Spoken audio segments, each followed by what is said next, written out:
Esse anime começa com uma voz bem reflexiva, fazendo umas perguntas filosóficas que deixam a cabeça girando.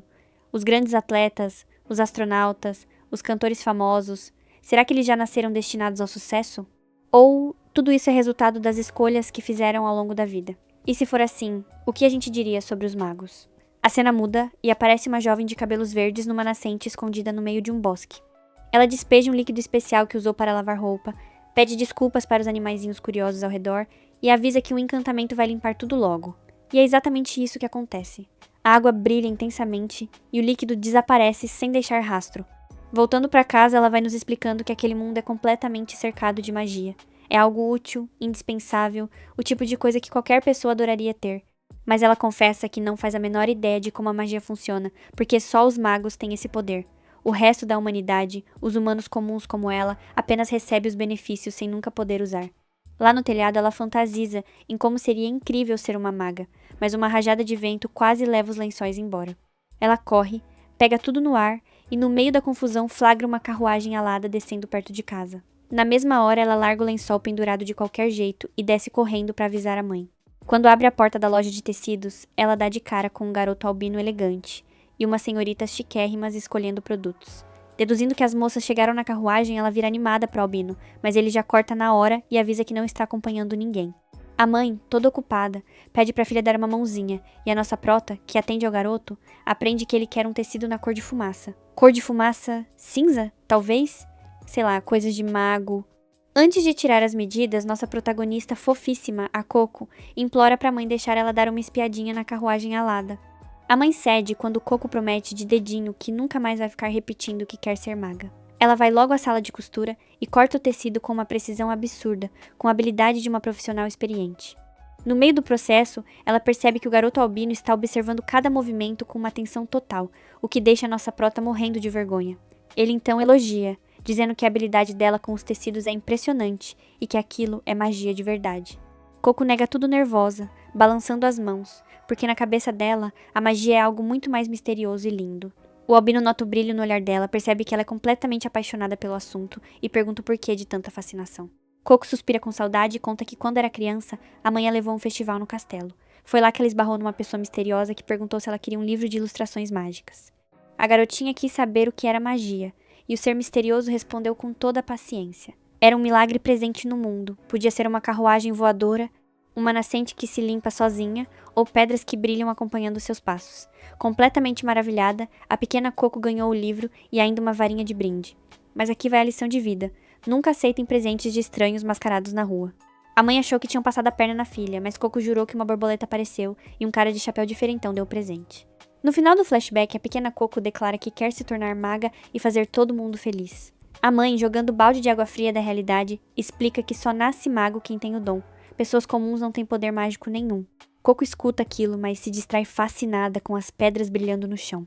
A mãe então propõe um teste. Se as pedras continuarem brilhando quando chegarem em casa, é sinal de que ela tem o dom. Mas as pedras param de brilhar rapidinho.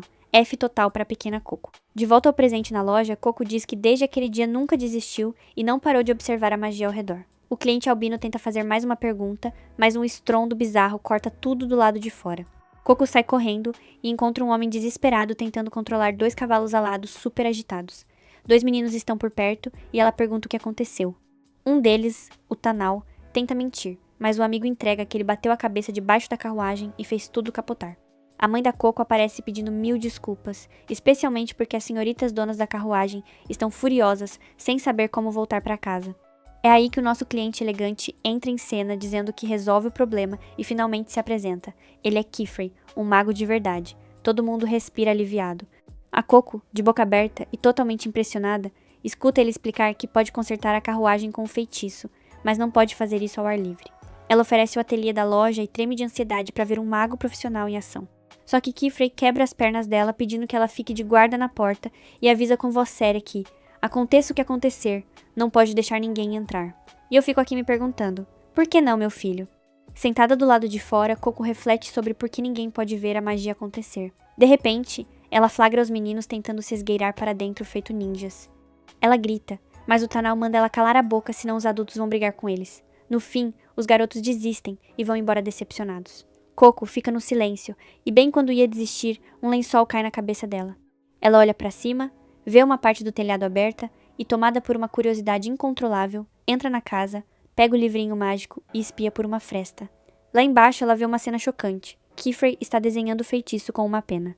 A mente da Coco dá um tilt total, porque a vida inteira ela acreditou que feitiços eram lançados com palavras ou gestos, não desenhados.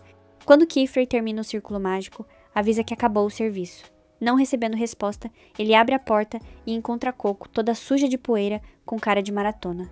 A carruagem fica novinha em folha, as senhoritas vão embora voando e à tarde chega a hora do Kiefer se despedir. A Coco e a mãe acenam. A mãe aproveita para dizer que o coração de mãe dela tá mais tranquilo, já que a filha não deu a louca de fugir com o mago. Ela desabafa que o pai da Coco virou estrelinha cedo por doença grave, então se a filha também fosse embora, não saberia como continuar vivendo. Coco enche os olhos de carinho e garante que nunca faria isso.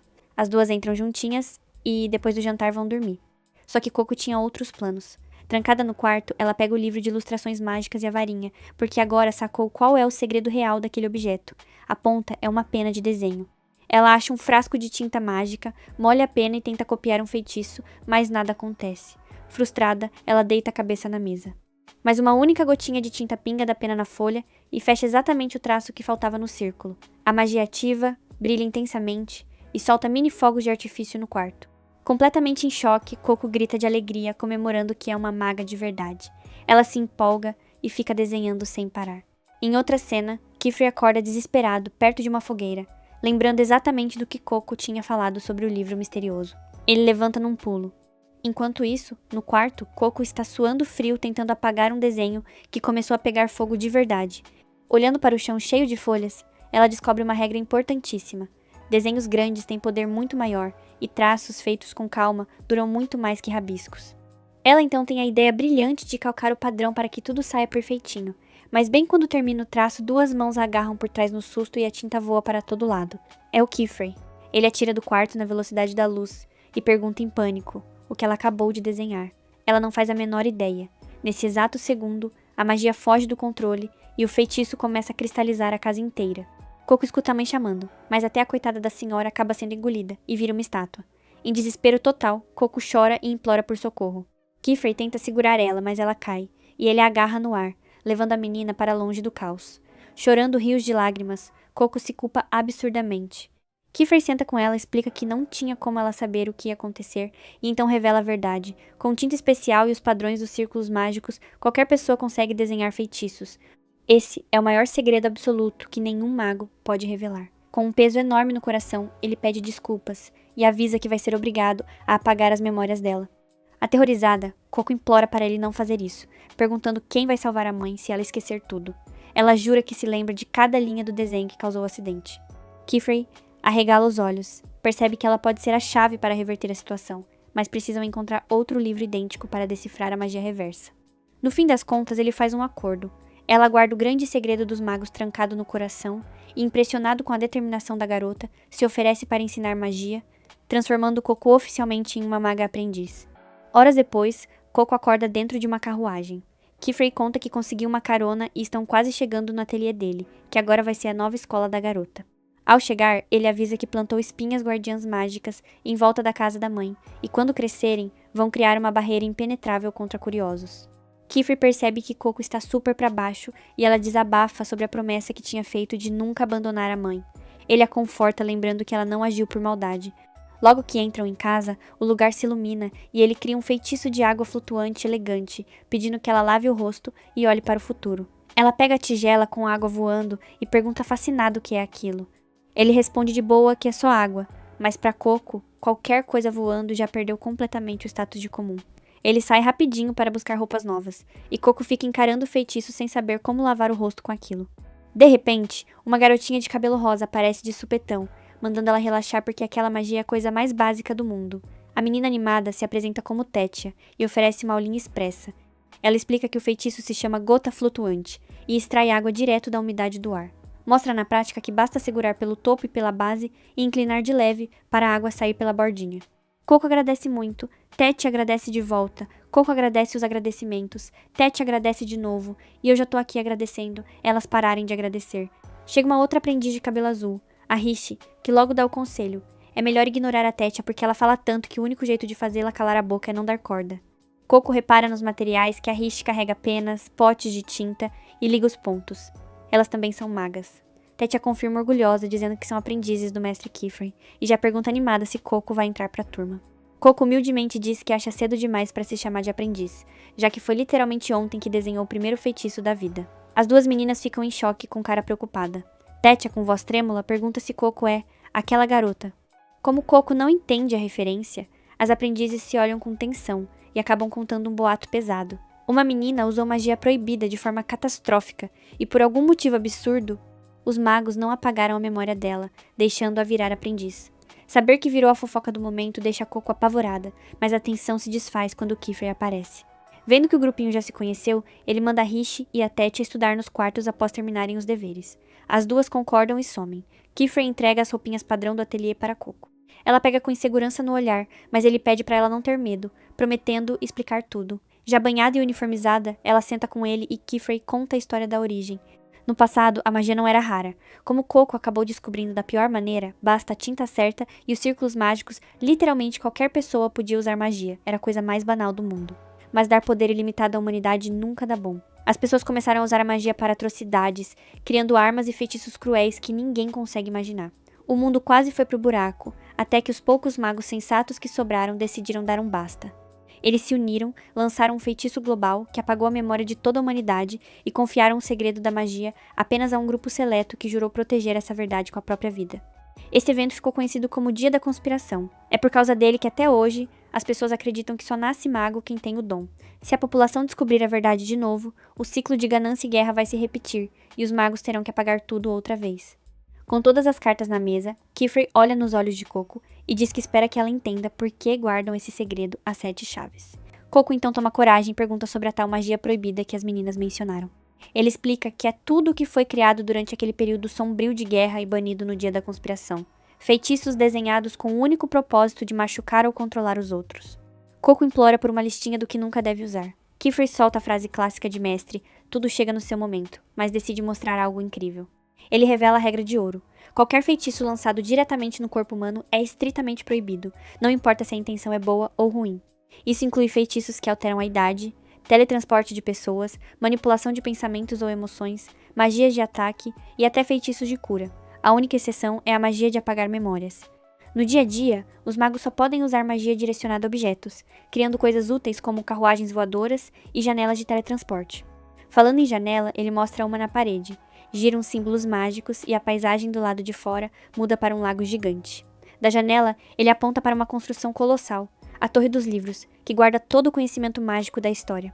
No momento em que alguém escreve um livro de magia em qualquer parte do mundo, uma cópia aparece automaticamente dentro da torre, tipo um backup na nuvem, só que com magia. Coco fica eufórica e pede para irem correndo. Kiefer ri e manda ela se acalmar. Nesse instante, a água do lago ferve e umas bestas marinhas assustadoras jogam uma onda enorme que encharca os dois pela janela. Ele troca o símbolo rapidamente e fecha o portal.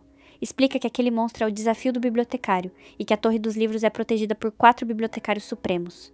Só os magos que passam pelo desafio brutal deles ganham permissão para entrar. E antes de tentar o desafio, precisa estudar muito.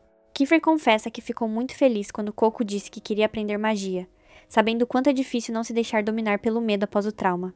Ele finaliza dizendo que a magia que sobrou para eles, a que não é proibida, serve para trazer felicidade e facilitar a vida das pessoas. O sonho dele é que ela aprenda magias doces, gentis e que façam o bem.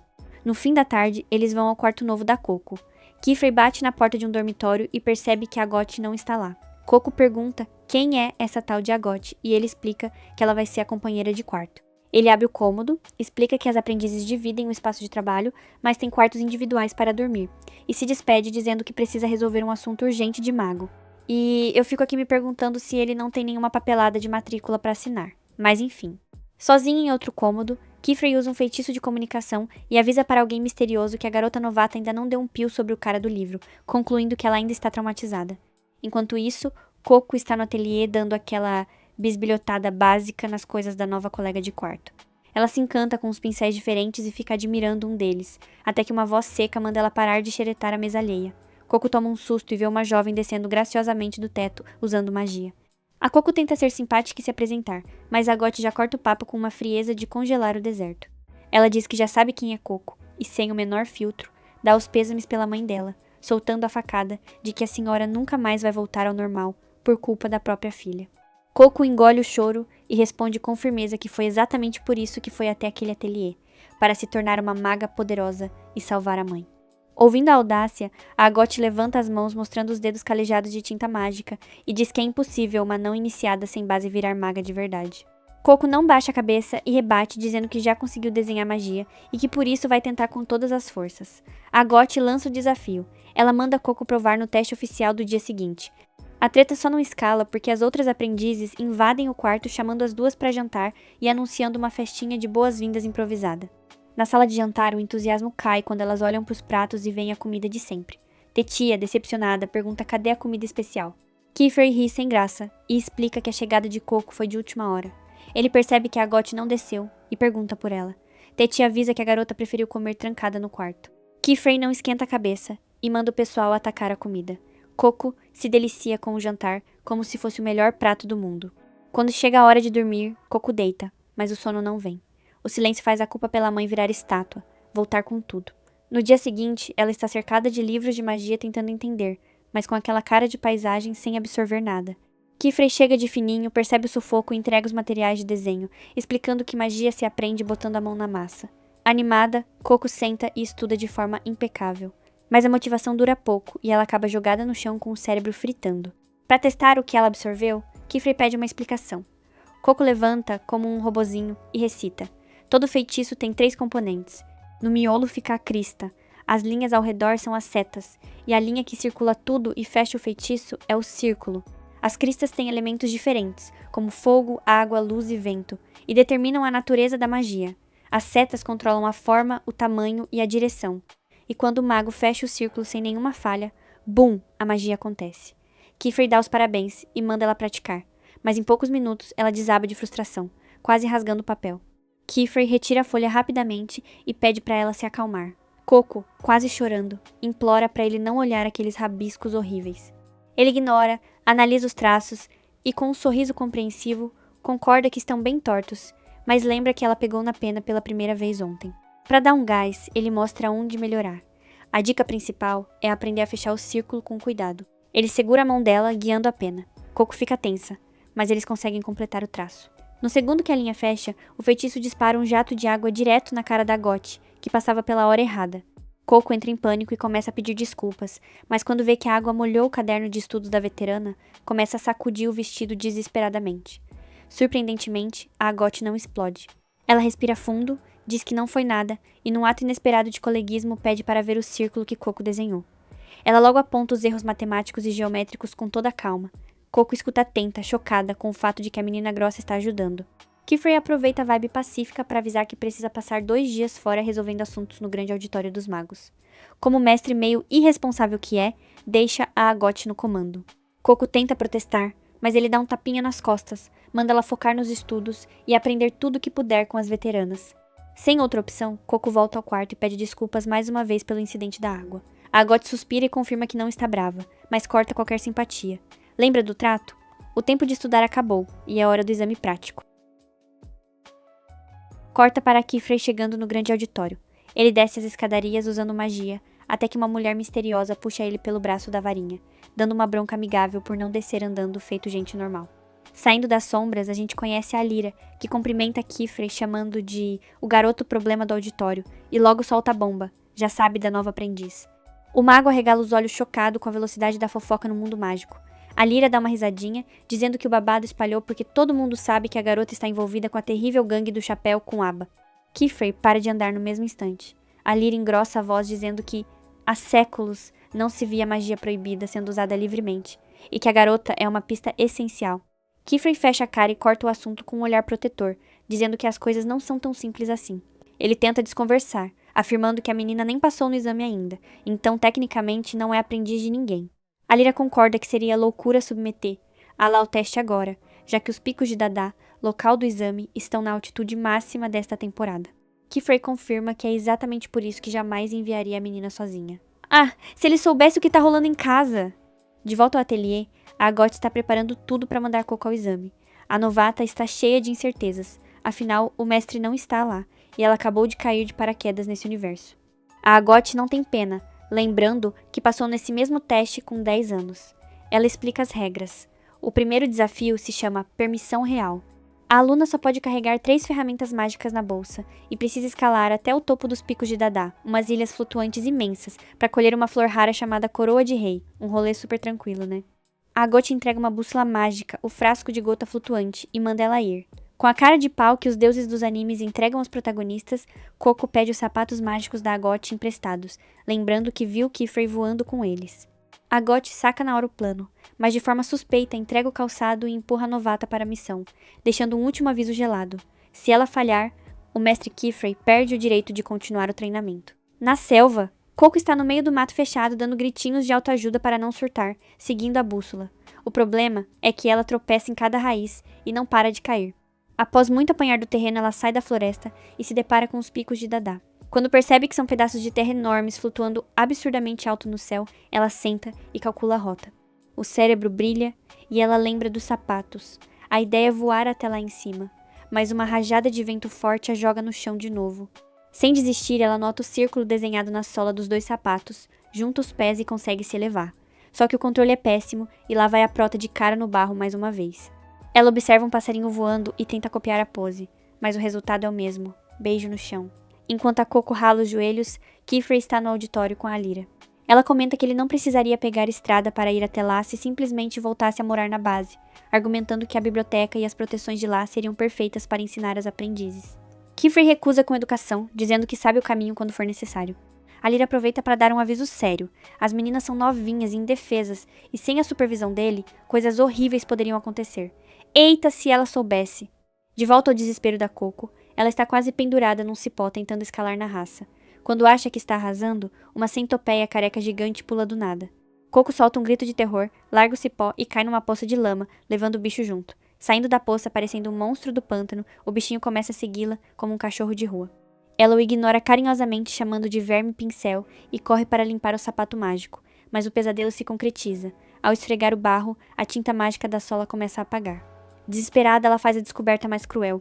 O frasco abriu na queda e a tinta derramou toda na bolsa. Não sobrou uma gota. O que tá ruim sempre acha um jeito de piorar. Já anoitecendo, Coco está sentada num barco velho pronta para jogar a toalha. No ateliê, Tétia pergunta para Gotti onde Coco se meteu. A Gotti responde com toda a frieza que a novata foi tentar passar no exame nos picos de Dadá de manhãzinha. Tetia arregala os olhos e questiona a loucura de mandar a menina no primeiro dia.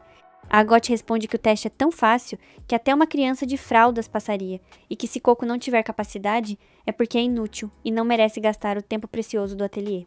E aí vem a parte mais maldosa. Ela revela que sabe perfeitamente que naquela época do ano os picos voam muito mais alto, e que com os sapatos voadores de nível básico, Coco jamais teria potência para chegar lá em cima. A Gotti armou a maior cilada porque não aceita uma intrusa sujando o prestígio da magia. Ô menina invejosa! As outras garotas estão jantando tranquilamente, mas a Tétia não consegue engolir a comida de tanta preocupação. A Rich levanta para pegar mais comida e manda real. A única coisa que podem fazer é rezar para o mestre Kifrey voltar logo, porque a novata pode acabar virando estrelinha nas montanhas antes da hora. De volta a Coco, ela tenta se agarrar nas plantas penduradas na borda de um dos picos, mas as mãozinhas não alcançam de jeito nenhum. Exausta, machucada e sem esperança de usar os sapatos molhados, ela pensa em medidas desesperadas. Passa pela cabeça usar a gotinha de tinta restante na pena para desenhar um feitiço na própria pele dos pés, mas ela engole seco e descarta, lembrando do aviso do Kifrey. Desenhar feitiço no próprio corpo é o maior tabu, é magia proibida. Sem pra onde correr, ela se joga de costas no fundo do barco e deixa a tristeza tomar conta. Ela chora baixinho, pensando que a Gotti estava coberta de razão desde o início. Começa a duvidar de si mesma, imaginando as outras garotas sendo geniais enquanto ela está sozinha no frio. Vai acreditando que não adianta forçar a barra, já que o restante tem treinamento de elite desde o berço. Mas no meio do choro, memórias de conforto começam a aflorar. Ela lembra da vida simples com a mãe, de quando a senhora ensinava com todo o amor a cortar e medir os tecidos, e de todas as vezes que errou e teve que tentar de novo. Logo em seguida, bate a memória quentinha do Kifrey, elogiando o jeito dela de manusear os panos, dizendo que aquela habilidade era a magia mais pura que ele já viu. Esse clique faz o cérebro da Coco ferver com uma ideia insana. Ela levanta de supetão, corre para o mato e pega pedras afiadas. Usa o peso e a ponta delas para rasgar e cortar cirurgicamente o tecido da própria capa, enrolando tudo com o maior cuidado. Com a armação pronta, pega o restinho minúsculo de tinta grudado na varinha, usa o feitiço do frasco de água para diluir e fazer render. Com essa tinta improvisada, Ela respira fundo e começa a traçar o feitiço direto na lona do tecido. A concentração dela é tão absurda que sente como se o espírito da mãe estivesse ali ao lado, segurando a mão e guiando a pena pela costura. Esse foco absoluto permite que ela feche o círculo perfeitamente, sem o menor tremor. O dia amanhece lindo e o verme-pincel acorda dando bom dia do jeito dele. Coco responde com um sorriso enorme e, com o desenho pronto, usa os retalhos para amarrar a capa no barco, montando uma vela improvisada. O bichinho se enfia na gola da roupa dela fazendo cócegas. Ela ri e pergunta se ele topa a aventura. Ele assente com a cabeça. A protagonista se prepara, amarra tudo e, no momento decisivo, conecta a linha mágica do tecido. No milésimo de segundo em que o círculo fecha, a magia dispara uma rajada absurda de vento que lança o barco para os céus que nem um foguete. Por uns 2 segundos ela solta um grito de vitória, mas como a desgraça pouco é bobagem, tudo foge do controle. O vento é forte demais e o barco começa a se desfazer lá no alto. Coco entra em pânico, percebe que errou na direção das setas mágicas e entende que virou passageira de um avião sem piloto. Com o barco despedaçando, ela agarra a lona com o feitiço desenhado e acaba sendo sugada para cima, planando pelo céu só pendurado no tecido. Perigoso? Muito. Mas aos pouquinhos ela usa o peso do corpo para dominar o vento e começa a controlar a direção do voo, sentindo aquele orgulho gostoso de quem conseguiu quebrar as regras. Lá do alto, sentindo a brisa no rosto, as lágrimas de saudade da mãe escorrem. Ela nunca imaginou que as aulinhas chatas de corte e costura seriam o que salvaria sua vida num colapso mágico voador.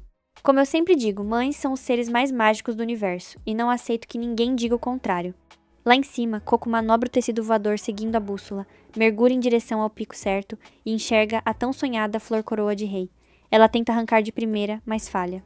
Protagonista que é protagonista não desiste. Ela faz o retorno, tenta pela segunda vez e arranca a flor do solo com um puxão perfeito. Corta pro ateliê. Kiefer acabou de chegar correndo, com cara de quem ia ter um infarto, depois que as meninas avisaram da loucura do exame.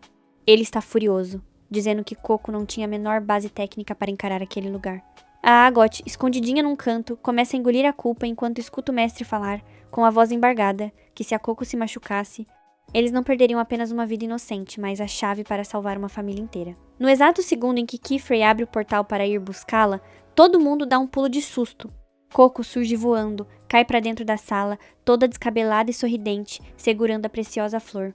A sala entra em colapso de alívio. Coco ajeita o cabelo, caminha até a Agot, estende a flor bem na cara dela e pergunta com um olhar cheio de esperança se agora provou o valor e pode se tornar aprendiz do ateliê. A Agot olha para a flor, olha para Coco e a culpa bate tão forte que ela não consegue soltar uma palavra. Ela vira as costas e sai da sala, deixando a protagonista com cara de ué, fiz algo de errado? Kiefer chama Coco num canto, abaixa até a altura dela e dá aquela bronca de pai com o tom mais carinhoso do mundo. Diz que ela foi irresponsável, que não tinha o conhecimento de segurança e que foi uma loucura perigosa. Faz ela prometer olhando nos olhos que nunca mais vai se colocar numa situação suicida sozinha. Coco abaixa a cabeça tristinha e pede perdão. O mago então abre aquele sorriso acolhedor e diz que, para começo de conversa, ela não precisava arriscar a vida para provar nada para a Agot nem para ninguém, porque ela já tinha sido aceita como aprendiz no momento em que ele a salvou na casa dela. Para coroar o momento, ele pega uma capa linda do ateliê e entrega nas mãos dela, afirmando que aquele tecido é a prova oficial de que ela é uma maga. A capa é um símbolo de orgulho absoluto e um lembrete de que a magia só deve ser usada para espalhar o bem. Ele faz um carinho na cabeça dela e garante que enquanto ela vestir aquele chapéu e aquela capa, ele vai ser a sombra que a protegerá de tudo. A fome bate, a tensão acaba, e quando todo mundo se prepara para jantar, a cena corta para algo sombrio e enigmático. Um cara encapuzado e bizarro aparece do nada, abre um sorriso assustador e solta a frase: "A semente que eu plantei germinou". Algum tempo depois, o Kiefer começa a explicar que existem muitos tipos de magia, mas 4 são considerados especialmente importantes. O símbolo da água dá a eles o controle sobre a fonte de toda a vida. O da terra permite transformar pedra em areia e areia em pedra. O da levitação permite viajar para lugares distantes. E o da chama é o que se tornou a espada e o escudo da humanidade. Os bruxos chamam isso de tétrade primária, e o Kiefer incentiva a Coco a tentar usar. A Coco se esforça para desenhar os selos corretamente, mas está super nervosa e acaba botando fogo no papel. Quando a Tétia vem em pânico, usa uma bolha de vapor para apagar o fogaréu. Pergunta nervosa se está tudo bem. A preocupação some quando a Coco agradece pela ajuda. A Tétia fica toda feliz e logo pergunta o que ela estava tentando fazer. A Coco explica que estava desenhando o feitiço de bola como parte do treino de levitação. O Kiefer entrega uma toalha e avisa que o símbolo do fogo lida com fenômenos sem forma. Pode ser perigoso se não mantiver o tamanho e o equilíbrio adequados. A Coco agradece. A Tétia começa a voar com os sapatos de Sylphid e comenta que achava que ela já tinha dominado a levitação na cordilheira. A Agot pergunta por que ela precisa praticar agora. A Coco confessa que estragou os sapatos de Sylphid que a Agot tinha emprestado. Quer consertar antes de devolver. Já terminou tudo, menos o selo mágico nas solas, porque as linhas continuam saindo trêmulas. O Kiefer nota que talvez ela não esteja usando a caneta certa. Pessoas diferentes precisam de pesos e pegadas diferentes. Ela tem usado uma das canetas velhas dele. Talvez devesse escolher uma só para ela. A Tétia fica empolgada e diz a Coco que elas vão à papelaria mágica. O Kiefer confirma e explica que é uma loja onde vendem todo tipo de artigo mágico. A Coco fica tão emocionada que até para de ouvir, sentindo que aquilo é um sonho. Mais tarde, todo mundo voa do ateliê para ir à papelaria mágica. Como a Agot e a Coco não têm sapatos de Sylphid, o Kiefer carrega as duas o caminho todo. Chegam a Cal, a vila dos bosques pantanosos. É a cidade de bruxos mais próxima de onde moram. A Coco fica de queixo caído ao ver tantas bruxas em um só lugar. O Kiefer explica que, para proteger a cidade dos vermes toupeira, as bruxas construíram parte do banco de areia até transformar em uma ilha, para sustentar uma torre de vigilância. Com o tempo, cresceu até virar uma cidade de ateliês, e nem construíram uma ponte. A Tétia avisa que a Coco nem está escutando.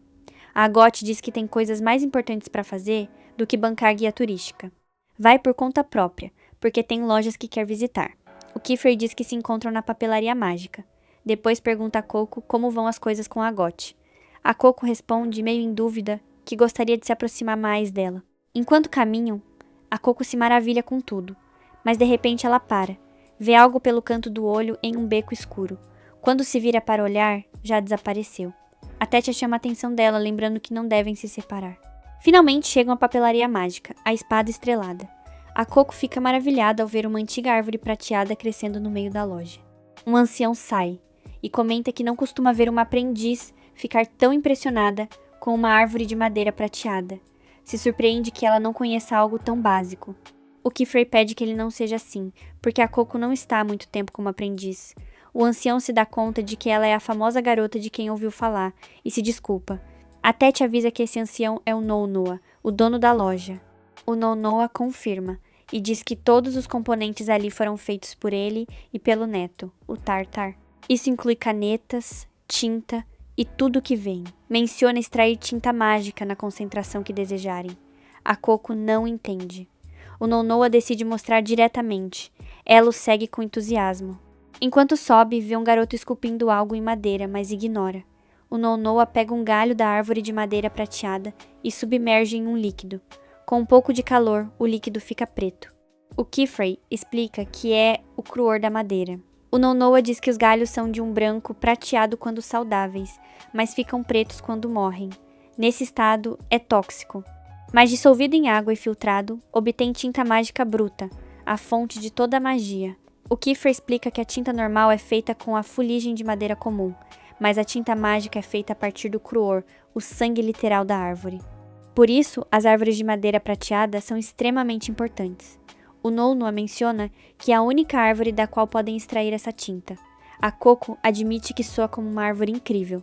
A Tétia diz que também existe uma lenda antiga. O Nonoa conta que há muito tempo uma árvore de madeira prateada se apaixonou por uma bruxa. Ofereceu o sangue para virar tinta e os galhos para fazer varinhas. A Coco reage, o que faz o Nonoa supor que ela veio procurando uma varinha. Quando ela confirma, ele despeja um pouco da tinta em um frasco para ela provar várias. Diz estar seguro de que ela vai encontrar a varinha perfeita. A Tétia decide pegar uma também. Mas enquanto percorre a loja, a Coco vê a bruxa misteriosa de antes, olhando para ela da janela. Fica paralisada e sai correndo para confrontar. Mas a bruxa foge. A Coco não hesita e persegue pela cidade em vez de falar com o Kiefer. A Tétia entra em pânico. O Rishi diz que a Coco vai se perder e deve encontrar. A Agot está no mercado, quando a Coco esbarra nela, e segue correndo. Quando vê a Tétia e o Rishi correndo atrás, pergunta o que está acontecendo. A Tétia não tem tempo para explicar. Pega a mão da Agot e pede que acompanhe. A Agot corre sem entender nada. A Coco vê a bruxa virar em cada esquina. Vai por becos intermináveis sem se dar conta de que está em círculos. Quando acredita que perdeu, a bruxa aparece de novo e a atrai mais profundamente para os becos. A Agot, a Tétia e o Rich a seguem. Uma estranha névoa aparece, e elas se perdem. O Brush Bud também ia atrás, mas quando a névoa se dissipa, perde o rastro. A Agot alcança Coco. A Coco tenta explicar que viu a mesma pessoa que deu o livro proibido de magia, mas quando tenta mostrar onde a bruxa está, só vêem um beco branco e vazio. A Agot acha que foi perda de tempo. A Tétia tenta animar, dizendo que pelo menos continuam juntas, e devem voltar para a loja. O Rish diz que o ambiente é diferente demais para estarem apenas a uma rua de distância, e que o Brush Buddy também desapareceu. A Agot admite que ele tem razão. As paredes e o chão são de pedra branca que não existe em Cal. Não estão em Cal. A Tétia diz nervosa que isso não pode ser. Não passaram por porta de passagem, e não é como se pudessem se teletransportar assim. A Tétia decide olhar de cima usando os sapatos de Sylphid. A Agot admite que alguém mais teletransportou elas. A Coco se preocupa, porque esse tipo de feitiço seria magia proibida. A Tétia desce em pânico. Diz que definitivamente não estão em Cal. Sai correndo e as outras a seguem. A Agot pergunta o que ela viu. A Tétia esclarece que não é o que viu, mas sim o que a viu.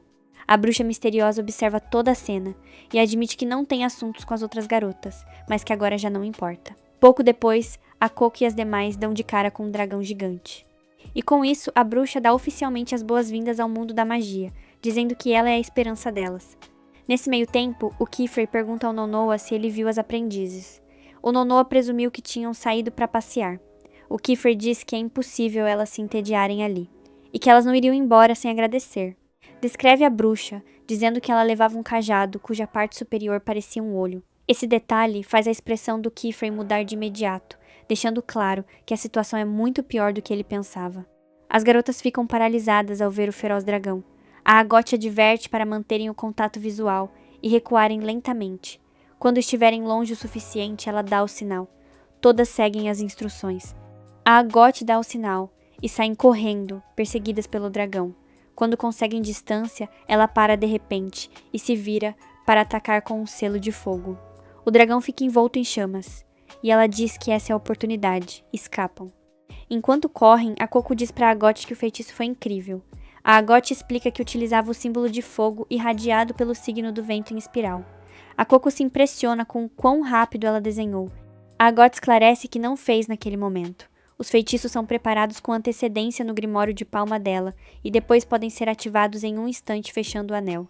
A Coco se emociona, mas a Agot lembra do perigo. Chegam a um beco sem saída. O chão treme com os passos do dragão. A Tétia fica aterrorizada. O rugido ressoa, e ela diz que não quer virar estrelinha tão cedo. Afinal, ainda não deixou nenhum feitiço no mundo, e não entende por que aquilo está acontecendo. A Coco se dá conta de que toda a situação é culpa dela. A Tétia também se dá conta do que insinuou. A Agot tenta acalmar.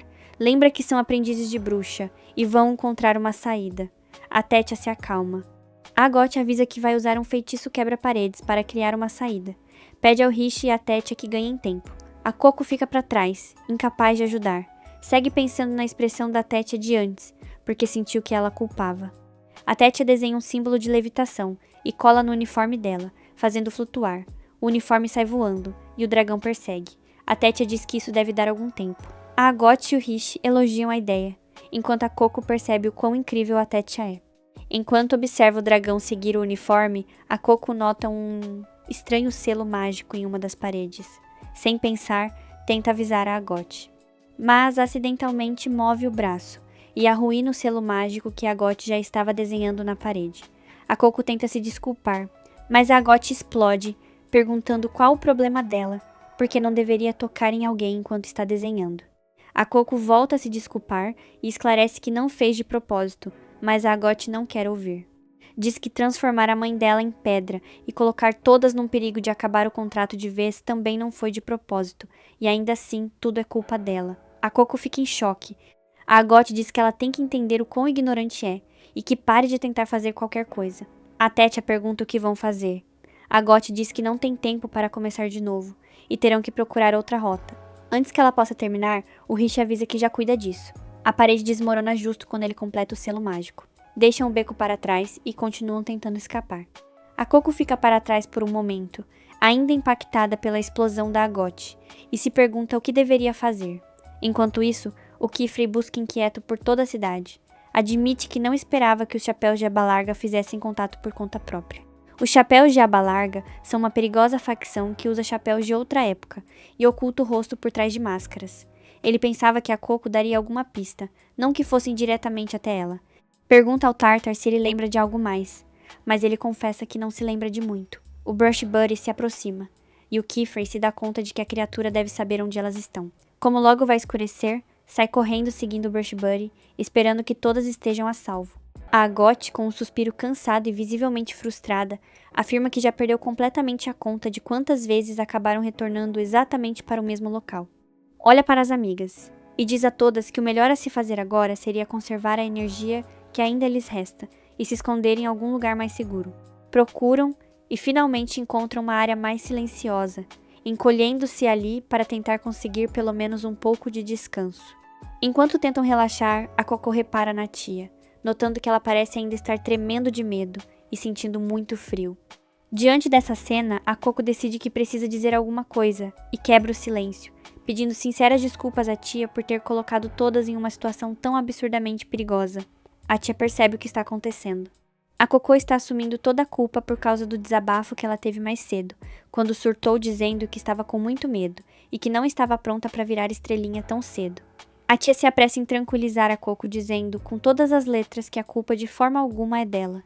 A Coco, no entanto, num gesto de carinho, pega de volta o próprio chapéu que havia deixado cair e tira a capa de bruxa, colocando-a delicadamente sobre os ombros da tia para dar um pouco de calor. Enquanto a Coco afirma que pode simplesmente se encolher junto dela para se manterem aquecidas, a tia começa a se sentir um pouco mais calma e reconfortada. É nesse momento íntimo que a Coco decide se abrir de verdade. Confessa que gosta tanto de usar aquela capa de bruxa porque a peça lhe dá força e também muita coragem. Afinal, como ela mesma diz, ninguém faz ideia de que, escondida debaixo daquela capa imponente, existe apenas uma garotinha muito assustada que não tem a menor ideia do que está fazendo com a própria vida. Ouvindo a Coco se abrir de maneira tão vulnerável, a tia finalmente esquece todo o pavor. Puxa a Coco para um abraço apertado e caloroso, enquanto usa a magia para criar uma bola fofinha, semelhante a uma nuvem, cobrindo as duas ali dentro. A tia segura firmemente as mãos da Coco e começa a pedir desculpas pelas próprias ações. Explica que a Coco é muito nova nesse mundo mágico e que, como veterana, o trabalho dela seria cuidar da mais nova e protegê-la, mas deixou que o medo tomasse conta. A Coco já está maravilhada com o feitiço, rolando de um lado para o outro no interior quente e fofinho da nuvem. Pergunta o que é aquilo, porque é tão confortável que dormiria ali mesmo. A tia conta que desde criança sempre teve o sonho de dormir nas nuvens, por isso criou esse feitiço original, e confessa que ainda está fazendo ajustes, na esperança de um dia lançar para o público. Tira a capa e coloca de volta sobre a Coco, dizendo que ela deveria sempre manter a capa consigo, até o dia em que todas possam tirar as capas de novata juntas, e finalmente vestir a verdadeira capa de bruxa. As duas começam a rir dessa promessa quando de repente a Agot entra no espaço da nuvem, avisando que ouviu tudo. Diz a tia que se alguém quiser deitar ali, a nuvem precisaria ser feita de um material mais denso. Logo Rich entra no espaço fofinho, reclamando que o lado de fora está frio demais. A Agot continua, explicando que se a tia quer que a nuvem voe, precisaria usar algo mais leve, mais durável, como algodão. A tia argumenta que assim a nuvem viraria um colchão normal, mas a Agot responde que não podem escapar da realidade, e traz o tópico de volta para o problema atual: como vão escapar dali? A Agot recapitula tudo o que sabem. Aquela área está enfeitiçada, o que faz elas correrem em círculos, mas pontua algo crucial: toda magia requer um círculo de conjuração, até as do tipo proibido. Significa que precisam encontrar o círculo responsável por aquilo. A Coco interrompe e diz que acha ter visto o selo de magia proibida mais cedo. Guia as amigas até um lugar mais alto e aponta para o círculo mágico. O Rich confirma que aquele é o selo de conjuração que está mantendo toda a ilusão. A Agot deduz que o dragão deve estar servindo como guarda desse selo mágico, o que, inevitavelmente, significa que precisam encontrar uma maneira de derrotar a fera. Imediatamente começa a preparar os feitiços de magia de fogo. É aí que a Coco interrompe mais uma vez, alertando que da última vez que usou a magia contra o monstro, o feitiço não pareceu causar muito dano. A tia fica absolutamente horrorizada ao ouvir isso, enquanto a Agot lança um olhar furioso para a Coco por estar chamando a magia dela de fraca. A Coco, suando frio, rapidamente se explica, dizendo que a magia só foi capaz de desacelerar o dragão, mas não machucou de verdade, o que prova que a criatura é imune à magia de fogo. Para derrotá-lo, teriam que encontrar algum elemento ao qual ele reaja e tenha fraqueza. A Agot, impaciente, pergunta como elas deveriam derrotá-lo então. A Coco responde com naturalidade. Não vão derrotar o dragão. A Agot fica confusa. A Coco explica que teve uma ideia depois de observar o feitiço de nuvem da tia. Pega uma pedra e começa a desenhar na parede para fazer as outras entenderem o plano. Em vez de lutar de frente contra o dragão, deveriam criar uma cama de nuvem gigante para ele. Sugere que talvez o dragão também esteja com frio. Se experimentar a nuvem quente e encontrar conforto, pode decidir ficar deitado em vez de continuar perseguindo. A Agot acha que a ideia é fantasiosa, mas o Rich concorda 100%, afirmando que ninguém recusa uma cama quente. Até um monstro adoraria dormir num lugar quentinho. A Agot ainda não engole a ideia. Enquanto isso, a Coco sobe as escadas para verificar onde o dragão está e diz às amigas que deveriam tentar essa ideia, já que não tem nada a perder. Essa frase atinge a Agot, que percebe que a Coco não está errada. A Coco continua dizendo que não quer machucar nada, nem mesmo a fera. Quer mostrar a ele o tipo mais gentil de magia, onde a criatura possa se sentir segura. O Rich e a tia convencem a Agot a embarcar no plano. A tia entrega a caneta para a Agot, já que ela desenha os melhores selos. A Agot começa a traçar o selo mágico, testando variações da nuvem, porque precisa ser leve para flutuar, mas forte para suportar todo o peso do dragão.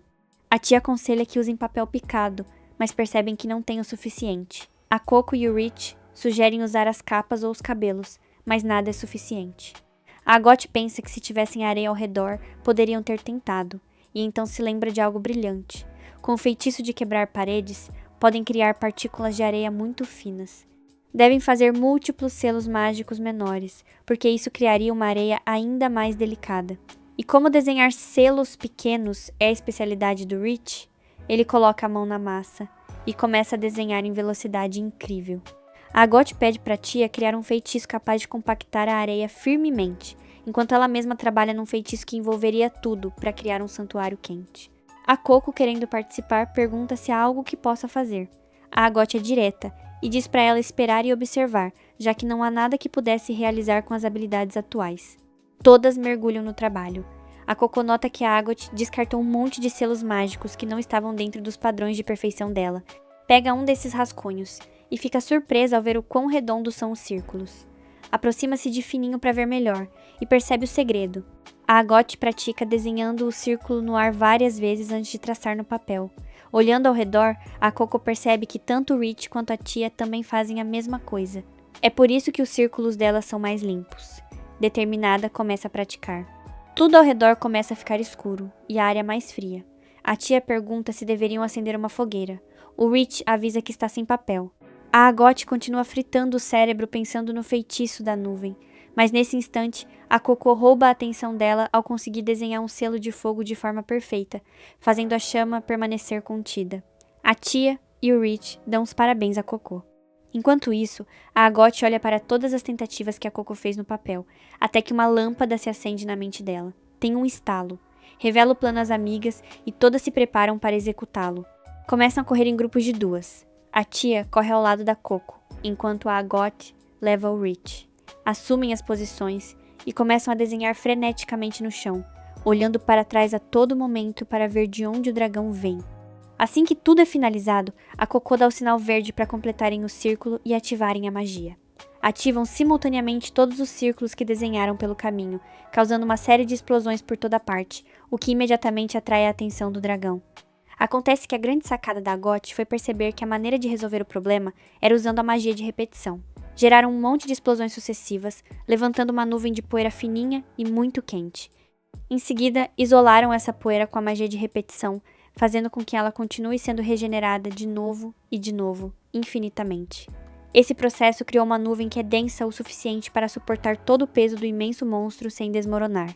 O plano se revela um sucesso total quando o dragão salta direto na nuvem, deitando-se de costas para absorver todo aquele calor reconfortante, e apagando ali mesmo.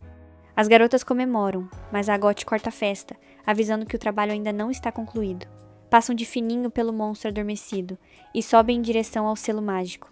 Ao chegarem, percebem que nunca viram símbolos como aqueles. A Agot se pergunta se deveriam tentar quebrar o selo à força. No entanto, sem que elas façam ideia, o Gojo também está a caminho do local. Ele segue a misteriosa criaturinha peluda até um beco escuro e percebe que ela está cheirando algumas pedras caídas. Ele pega uma das pedras e aciona acidentalmente um portal mágico que dispara uma poderosa onda de energia, que com certeza teria feito o jovem aprendiz do lojista ir de base ali mesmo. Mas o Gojo age com reflexos impressionantes, agarra o garoto e sai da trajetória do golpe mortal. Essa manobra acaba causando uma rachadura profunda no feitiço, que começa a desmoronar instantaneamente. O barulho alto e a perturbação mágica acabam acordando o dragão de novo. O feitiço entra em colapso total, e as escadas sob os pés da Agot acabam quebrando em pedaços, fazendo com que a garota despenque em um abismo sem fim. E como ela não está mais com os preciosos sapatos voadores, a Agot fecha os olhos achando que ali acabou o contrato com a vida para ela. Por sorte, o Gojo chega no último milissegundo possível, e a salva heroicamente de virar comida de lagarto gigante. O dragão avança furiosamente na direção deles mais uma vez, mas o Gojo consegue se esquivar com maestria. Voa rapidamente para o ar, atravessando as nuvens, e então usa a própria magia de alto nível para conjurar um gigantesco dragão de água dourada, que faz o dragão real parecer minúsculo em comparação. O monstro verdadeiro é engolido pelas mandíbulas aquáticas, e a água se espatifa com violência contra o chão, fazendo a fera ir de base de forma definitiva. A tia e o Rich aparecem correndo para perto dele, chorando muito e agradecendo aos céus por ele ter chegado a tempo. Mas é aí que o Gojo percebe um detalhe assustador. A Coco não está com elas. Acontece que a bruxa maligna conseguiu capturar a Coco, que acaba perdendo a consciência. Enquanto a garota desmaia, a bruxa sussurra de forma sinistra que está preparando a pequena para o verdadeiro dever, prometendo ensinar a ela coisas grandiosas que o Gojo jamais conseguiria. Com essa promessa sombria, a vilã desaparece, sem deixar rastros. A próxima vez que a Coco abre os olhos, ela se vê deitada no beco daquela cidade na ilha, cercada pelo Gojo e pelas outras meninas. O Gojo, aliviado, explica que a encontraram caída na escadaria, totalmente inconsciente, e se pergunta preocupado se a bruxa maligna fez alguma alteração nas memórias dela. Mas a Coco o tranquiliza, dizendo que está bem e que foi apenas um grande susto. Finalmente deixa as emoções transbordarem e desaba a chorar, pedindo desculpas incessantemente por ter colocado todos em tamanho perigo. Mas o Gojo, num gesto acolhedor, coloca o chapéu de volta na cabeça dela, afirmando com orgulho que, pelo que ele ouviu, todas elas demonstraram uma habilidade e uma determinação incríveis para sobreviver lá dentro, e que deveriam se orgulhar muito desse feito. Com essas palavras, ele reúne as aprendizes e começa a ir embora. Mas antes de partir, vira-se para o lojista e manda ele dar uma olhada na tinta usada para conjurar aquele feitiço de magia proibida, ordenando que mantenha isso fora dos registros. O lojista dá uma risada nervosa, alegando que quando se trata de magia proibida, é obrigado a relatar o incidente. Porém, um único olhar do Gojo é suficiente para fazer as palavras morrerem na boca do homem, que rapidamente engole em seco e concorda em manter tudo em segredo. O Gojo então leva as garotas de volta para a oficina, sem fazer ideia do que a bruxa maligna realmente quer com a Coco, e qual será o próximo passo dela. O menor ruído incomoda a Agathe, mas dessa vez ela não lança insultos na nossa pequena Coco como de costume, preferindo apenas ir tranquilamente lá para fora, para poder praticar em paz. Enquanto isso, a Coco fica se perguntando se acabou fazendo barulho demais. A gente sabe muito bem como é, né? Quando alguém não vai com a sua cara, até o jeito que você respira vira motivo de incômodo. Por sua parte, ao fechar o círculo mágico, a Agathe cria um pilar de luz. Apesar de sentir que a luz está instável e sem força suficiente, ela nota como uma pombinha branca é atraída pela magia.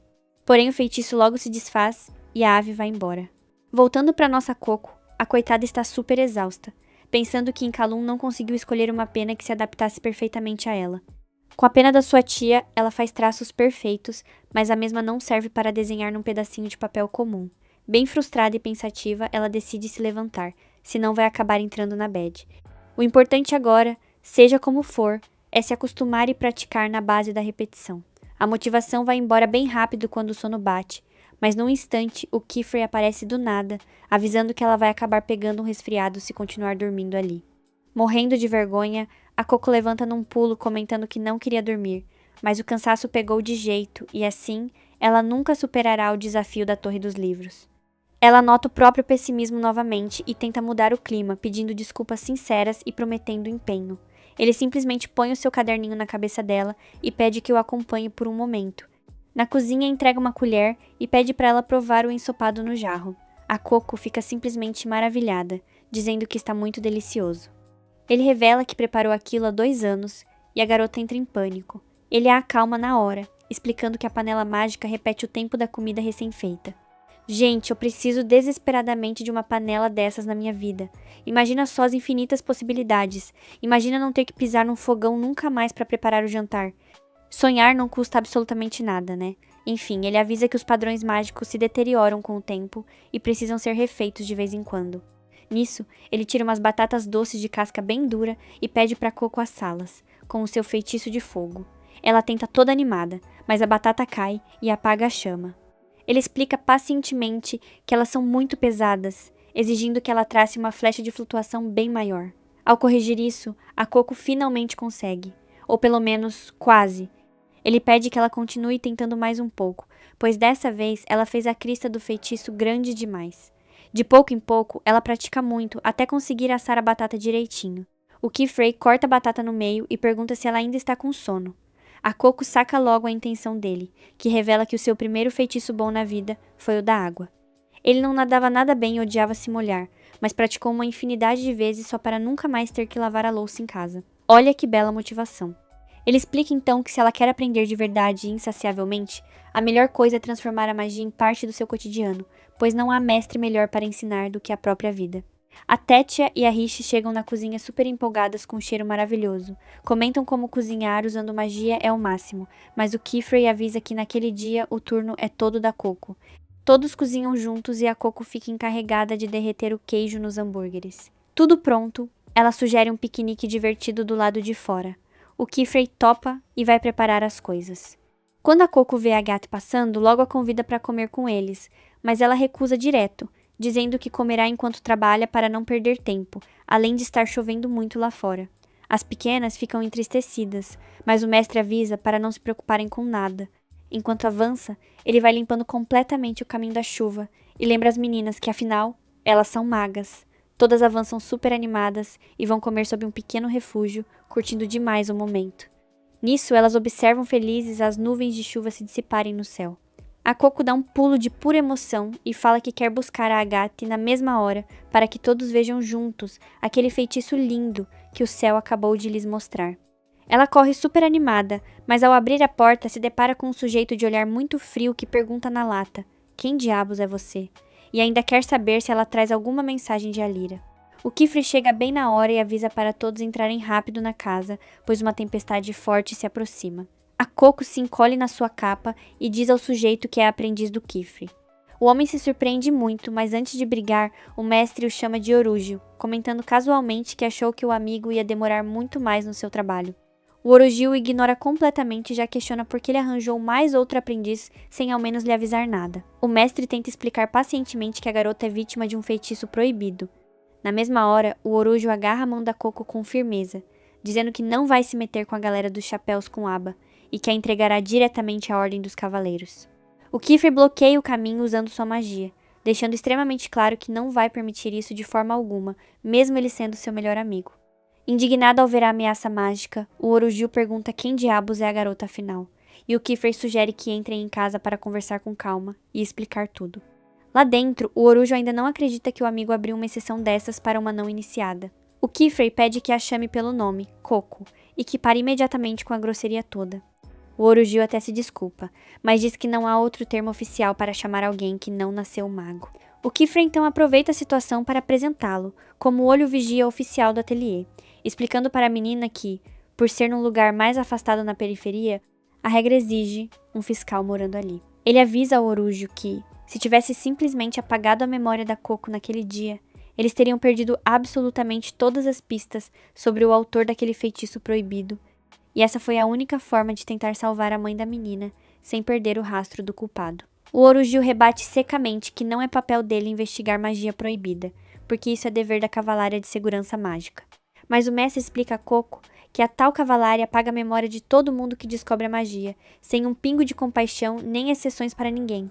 Se a levassem, apagariam até seu amor incondicional pela magia. Ele elogia o esforço absurdo e a bondade da Coco, assumindo total responsabilidade pelo que rolou, e garante, se forem apagar as memórias dela, então terão que apagar as dele também. O Orúgio fica em total choque com a declaração e solta que, quando o Keyfrey pegou aquelas outras aprendizes para ensinar, chegou a achar que ele finalmente tinha tomado jeito na vida. Ele avisa muito sério que, sendo o olho vigia, reportará qualquer mínimo incidente direto ao grande auditório. A Coco fica muito tensa, mas o Kiefer a tranquiliza rapidamente, lembrando que ela passou no exame prático com a sua própria magia, tornando-se de fato e de direito a sua aprendiz oficial. Depois disso, manda as garotas tomarem um banho bem quente. Mais tarde, a Coco vai procurar o seu bichinho pincel de estimação, que entrou de penetra bem no quarto do Orujo. Vendo um aviso bizarro de maldição pendurado na porta, ela decide entrar pedindo licença de mansinho, mas acaba espirrando alto. O Oruji reclama da invasão e devolve o bichinho, agora super sequinho, surpreendendo a garota. O mago aproveita, usa a magia do seu anel e seca a Coco também. Ela agradece de coração, mas ele, fazendo a sua clássica linha durão, diz que não quer ninguém ficando doente logo no seu turno. Ele bota toda a culpa nela por não ter fechado a porta e a expulsa. Só que a nossa pequena Coco, que nunca para quieta no lugar, se encanta ao ver que o chão é todo bioluminescente e comenta emocionada que foi exatamente aquilo que a fez amar a magia. O Orujo acaba revelando que aqueles lindos ladrilhos são a sua obra mais famosa e, na verdade, um feitiço bem fácil. A Coco começa a se esfregar pelo chão totalmente encantada, revelando que caminhar sobre eles é sentir que o poder da magia vive nela. Isso trouxe até memórias muito tristes do passado, mas foi o que a fez sonhar. Emocionada, ela agradece com um sorriso e o chama de Mestre Orujo. O Orujo fica morrendo de tanta vergonha, grita a plenos pulmões que não é mestre de ninguém e a expulsa de vez dali. Fechando a porta, a Coco reflete profundamente sobre a ameaça real da Cavalária de apagar o seu encanto pela magia. Mais tarde, no seu quarto, ela pergunta se a Agatha quer praticar na sala com ela. A colega recusa na hora, totalmente focada nos seus treinos ali mesmo, sozinha.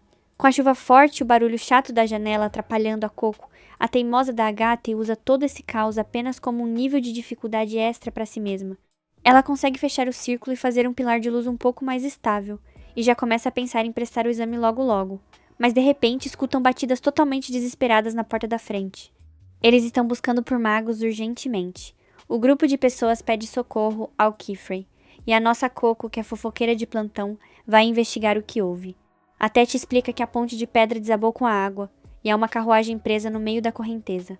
O homem desesperado implora para que salvem o seu filho, que está preso lá dentro. Vendo aí a chance de ouro de usar os feitiços num campo real de batalha, a Agatha pede ao Kiefer para ir junto, prometendo ser muito útil durante esse resgate perigoso. Além disso, ela ainda não fez o seu segundo exame, que é o que permite usar magia na frente dos não-magos. A Agatha fica se questionando, se não for agora, então quando é que ela vai poder mostrar do que é capaz? A nossa garota treinou duro demais por conta própria, para poder usar magia na frente das pessoas, e sente que deveria dar mais chances para seus alunos ganharem experiência.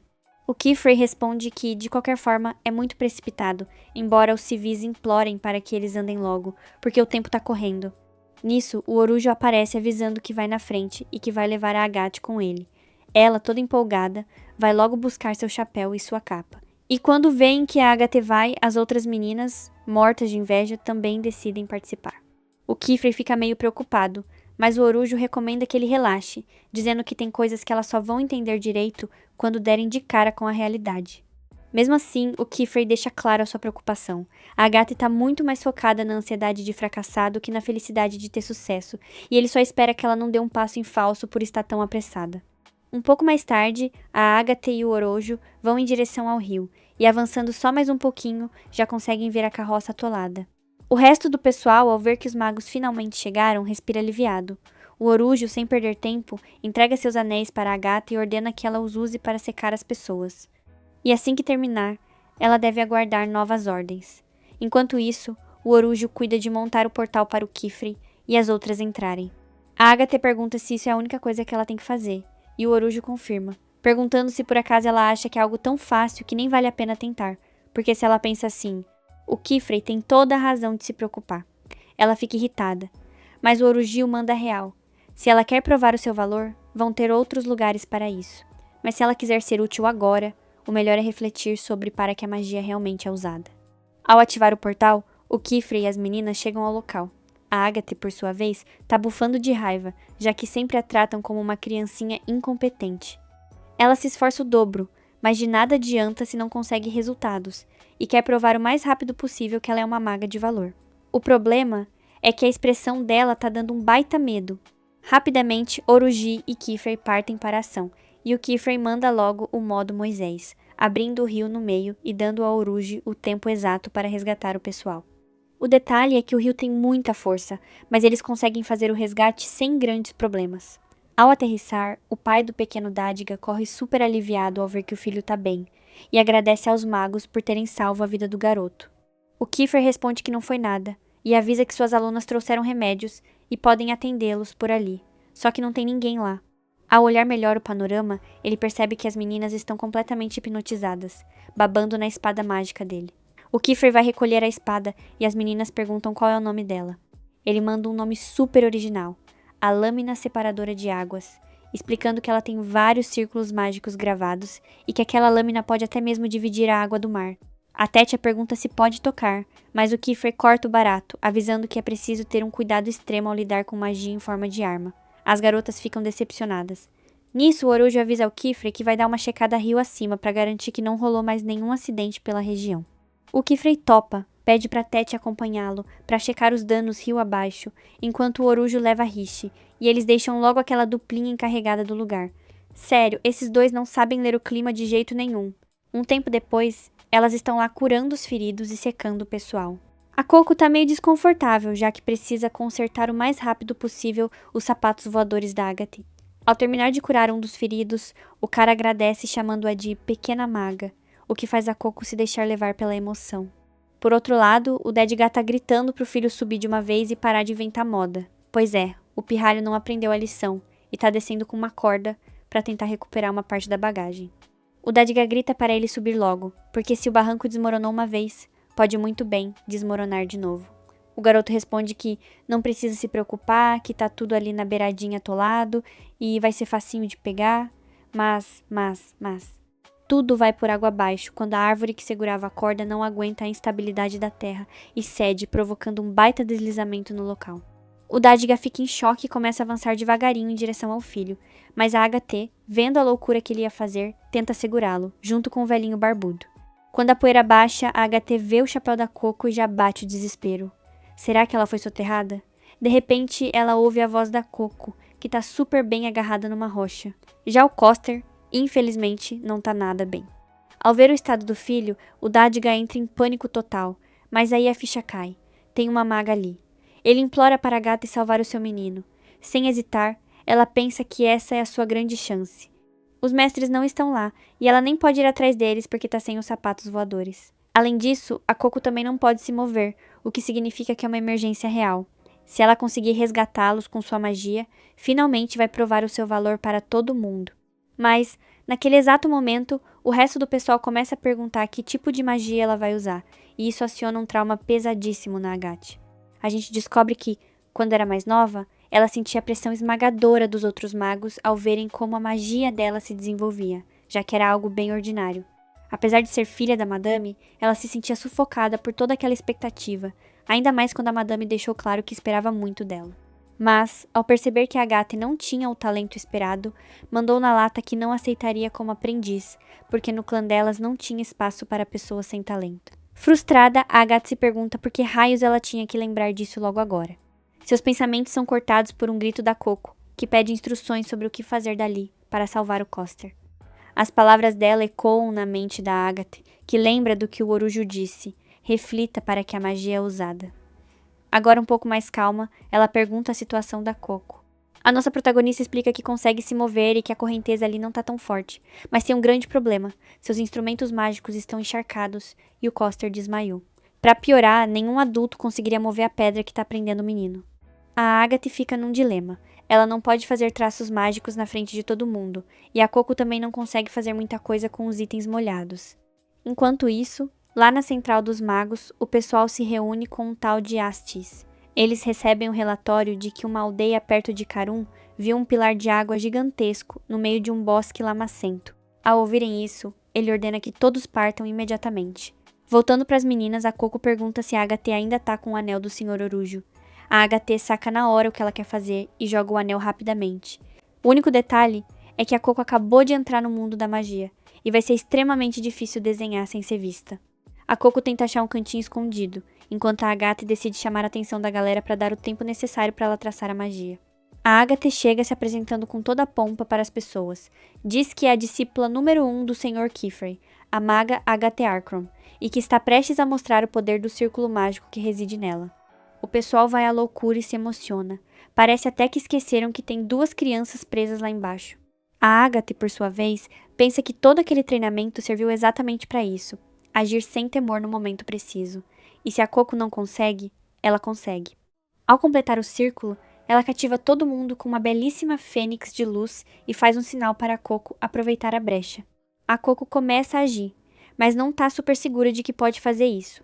Ela mal começou a praticar a magia de levitação nas batatas, e o bloco de anotações dela é pequeno demais para levantar uma pedra tão grande.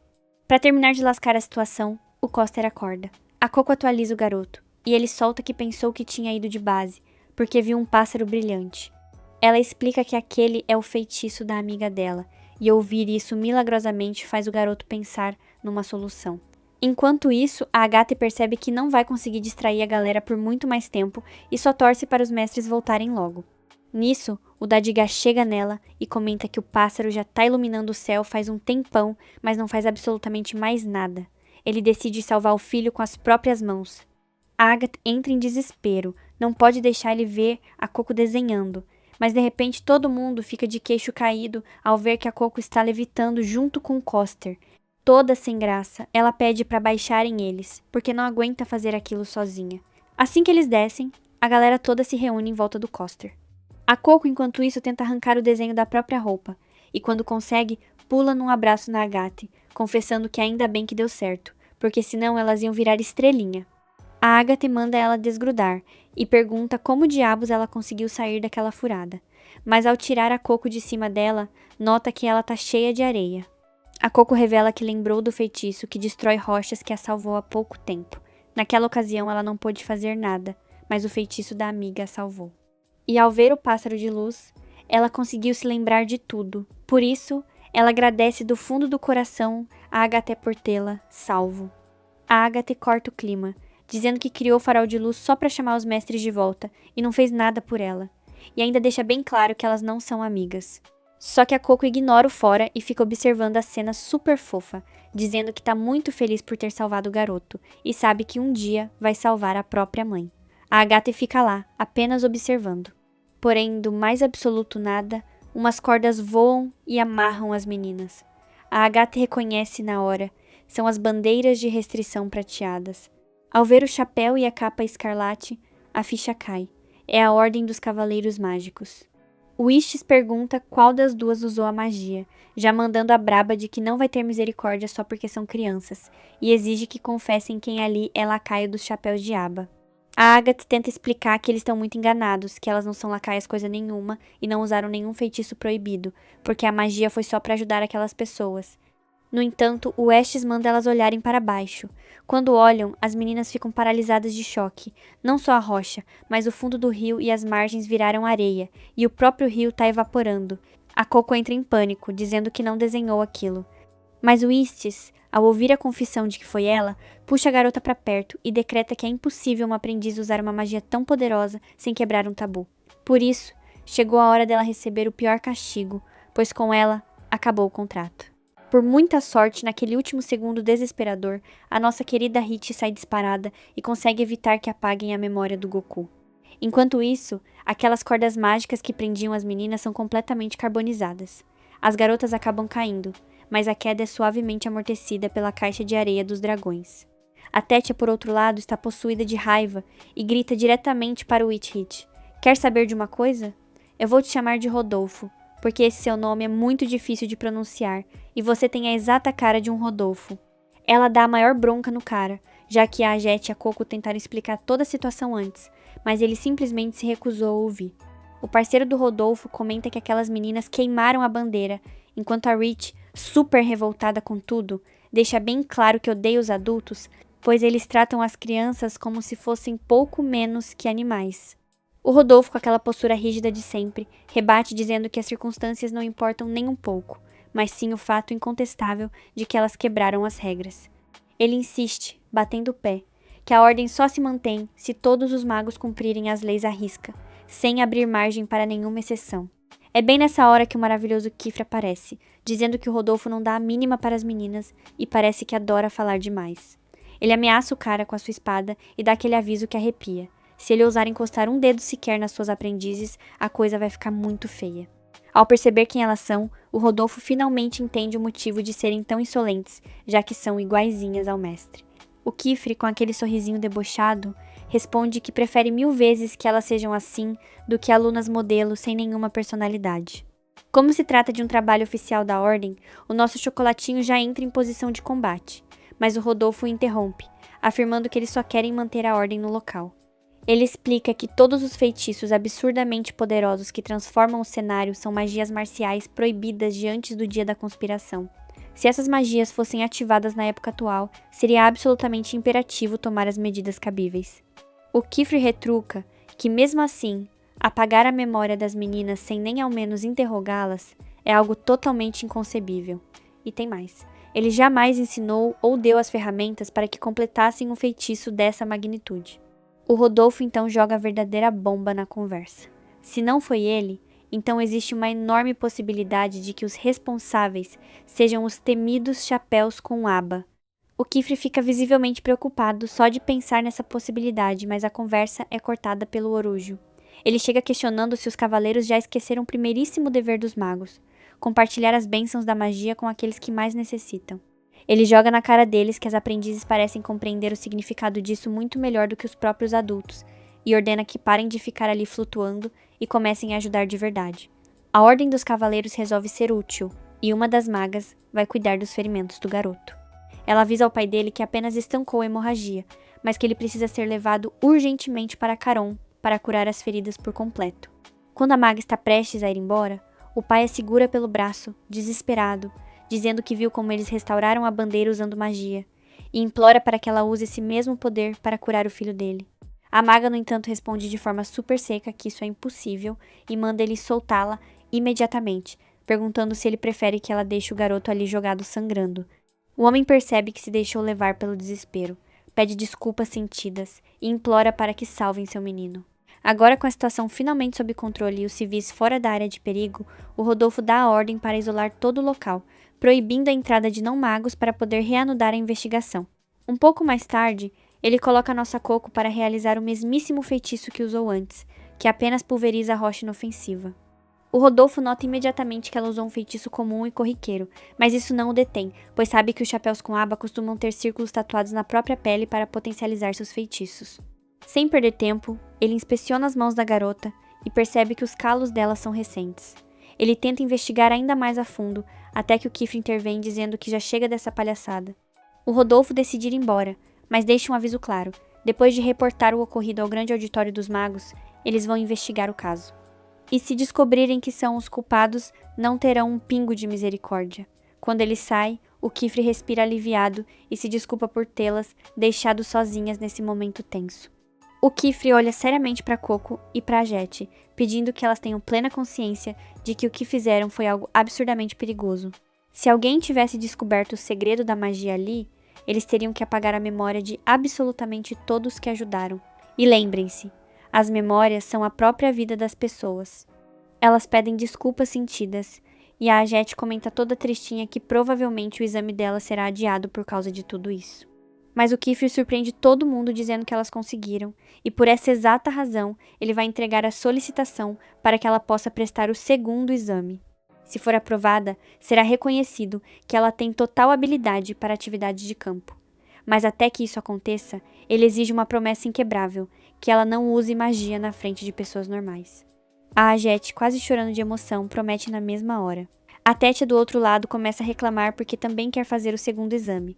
O Kifre a lembra, com carinho, que elas ainda não sabem desenhar todos os feitiços básicos do livro e não estão prontas.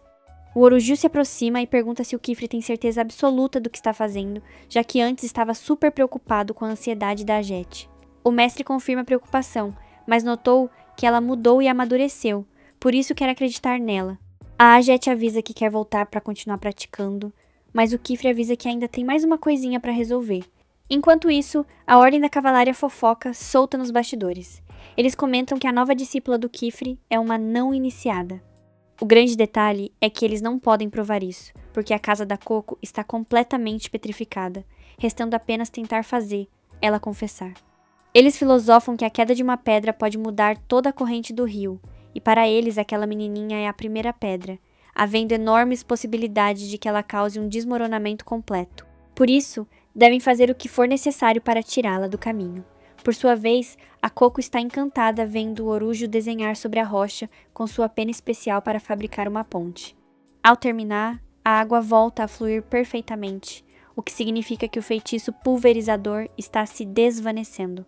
Nisso, o Kifre repara no chapéu e na tinta da Coco, chamando a menina para entregar e dando uma bronca de leve, pois deixar os itens mágicos jogados no chão é um problema gravíssimo.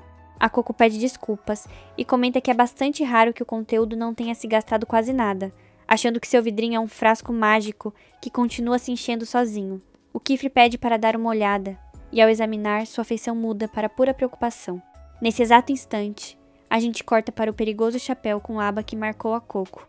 O cara solta uma frase super enigmática, dizendo que a magia é a mentira que adorna o mundo, e que as mãos dela foram feitas para desenhar magias belíssimas, mas acabarão manchadas de uma tinta peçonhenta. Em seguida, ele usa uma pequena lâmina para se cortar e adicionar o próprio sangue à tinta, sussurrando que as mentiras se revelam quando você mais se aproxima, se perguntando por quanto tempo mais conseguirá manter sua identidade oculta. Que tensão, meus amigos! De volta ao Kifre, ele pergunta diretamente a Coco se essa tinta estranha foi o Sr. Nornoa quem deu para ela. Ela confirma na inocência. Ao escutar isso, o Kifre pede ao Orugil que leve as meninas para o ateliê o mais rápido possível, dando a desculpa de que esqueceu de comprar uma pena nova para Coco em Carum. Aproveitando a brecha, o Orujo pede que ele traga um pouco de licor de seiva. O Kifre concorda, se desculpa com a Coco, mas na mente dele há algo que precisa revisar custe o que custar. Ao chegar em Carum, ele vai direto à loja do Nornoa. Porém, a porta simplesmente desapareceu. O Kifre fica tenso achando que a loja está fechada, mas por muita sorte, o jovem Tartar passa por ali.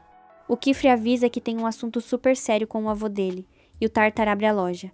Assim que ingressam, a Coco nota que o interior está totalmente diferente do outro dia. O Tartar pergunta se ela não sabe que a sala que aparece depende puramente da maçaneta que for usada. Muito legal, né?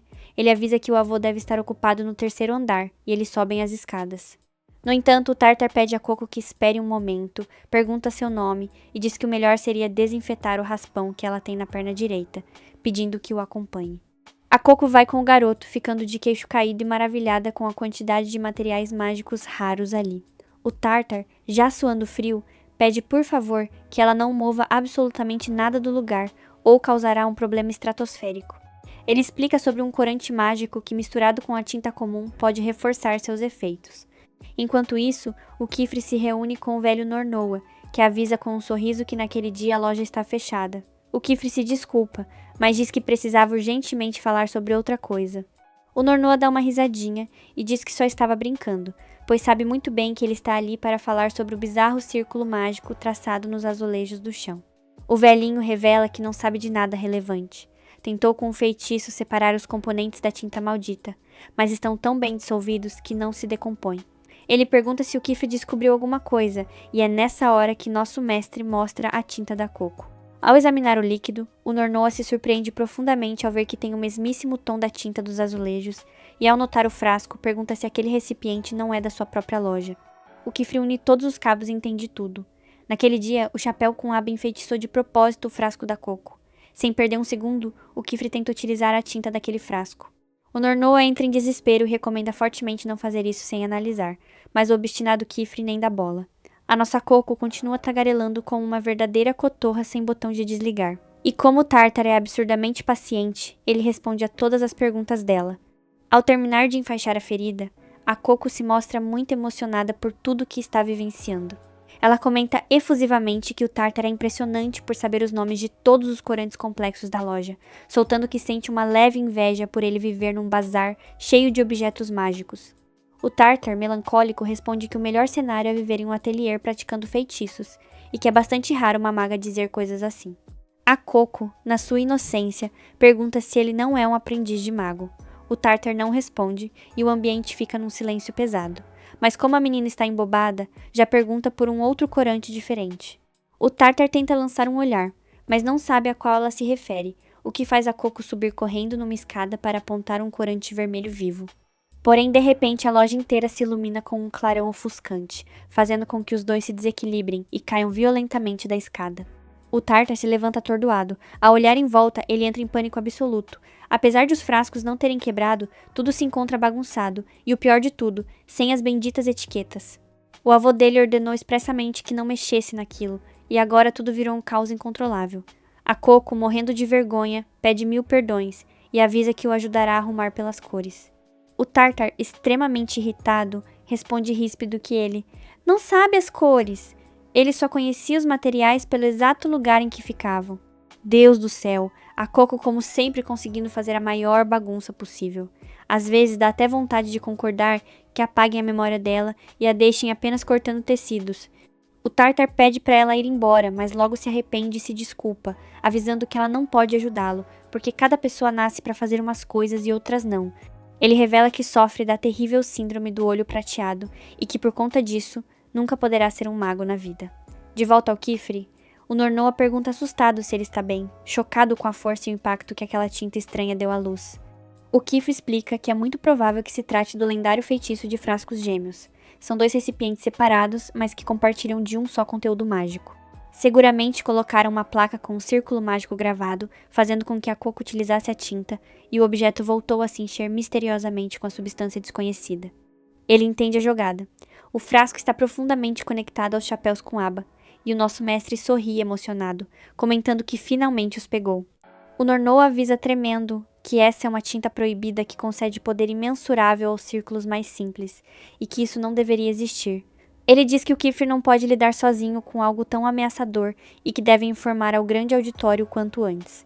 O Kifri, com uma frieza assustadora, responde que não fará isso, e que sob hipótese alguma a informação deve chegar à ordem. Ninguém deve saber o que descobriram. O Nornoa entra em desespero e pergunta se o mago perdeu de vez o juízo, indagando o que ele pensa em fazer com aquela tinta amaldiçoada. Mas o Kifri, sem se alterar, apenas o observa fixamente, deixa o frasco no chão e pede desculpas ao velhinho, de uma forma assustadora. Um pouco mais tarde, o Kifri sai e se reúne novamente com a Coco, lá fora. Ele lança uma mentira deslavada, avisando a pequena que se equivocaram com a tinta, mas que para compensar lhe comprou uma linda bolsa. A Coco, inocente como sempre, agradece toda feliz. Logo em seguida, curiosa, pergunta ao Kifri o que é essa tal síndrome do olho prateado. O mestre responde com calma que é uma condição de nascença onde a pessoa enxerga o mundo apenas em pálidos tons de cor prateada. Ou seja, o pobre do Tartar vive a sua vida inteira vendo tudo da mesma cor, e como os magos dependem da vista para as conjurações, é certo que ele tenha dificuldades limitantes. A pior parte é que os magos são instituições demasiadamente rígidas, não permitindo exceções. A Coco entristece-se com a dura realidade, mas o Kifri a carrega carinhosamente e pede que ela mude essa cara de choro, prometendo que enquanto ela estudar em seu ateliê, a protegerá com todas as forças. Enquanto essa cena fofa rola, lá na loja, o Tartar se aproxima do avô e toma coragem para perguntar se o clarão cegante de antes foi fruto do feitiço de Kifri. No entanto, descobrimos para o nosso desespero total que o Nornoa não recorda ter visto nenhuma luz em momento algum. O que significa, de maneira assustadora, que o Kifri virou as costas e apagou a memória do senhorzinho, deixando o pobre garoto completamente assustado. Um tempo depois de toda aquela confusão mágica, o Tartar fica com a pulga atrás da orelha e pensa que é bizarro demais o seu avô não ter notado aquele clarão enorme no céu. Ele logo deduz que o Kifri com certeza deve saber de alguma coisa, a não ser que o próprio mago tenha causado aquilo tudo, né? Enquanto isso, lá no ateliê, a nossa querida Coco se encontra pedindo desculpas 1000 vezes, como de costume. Acontece que mais um experimento mágico dela deu super errado, e a bichinha acabou acertando o Kifri em cheio com um arbusto inteiro de peras. Ela tenta se explicar toda sem graça, comentando que no comecinho fez um círculo mágico bem pequeno, mas a magia só dava uma sacudida nas frutas.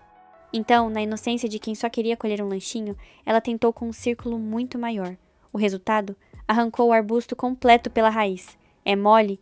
Nessa hora, a fofa da Tétia se aproxima para dar aquela força e comenta que o primeiro passo é ela analisar o feitiço e investigar por que carambas ele está falhando. No caso da Coco, só de ter modificado as flechas, ela poderia muito bem ter feito a fruta girar e ser sugada, o que teria deixado tudo absurdamente mais fácil.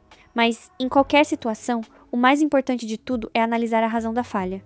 O O Kifre, que estava ouvindo tudo, elogia e parabeniza a Tétia, mencionando que ela será uma professora incrível no futuro. Imagina só, a Tétia fica emocionada e super feliz com o elogio do mestre. Mas de repente, cortando o clima fofo como sempre, a Agote, nossa eterna estraga-prazeres, aparece e joga real na roda. Ela diz que, se elas têm tanto tempo livre para ficar ajudando umas às outras, o melhor mesmo é que usem esse tempo para encontrar os próprios defeitos e comecem a trabalhar duro neles. A Coco e a Tétia se olham com aquela cara de nossa, que grossa, mas logo depois saem correndo atrás da Agote, pedindo para ela dar um exemplo prático de como fazer isso. Um pouquinho mais tarde, a Coco cria coragem e pergunta se existem outros exames no nível daquele que ela fez lá nos Picos de Dada.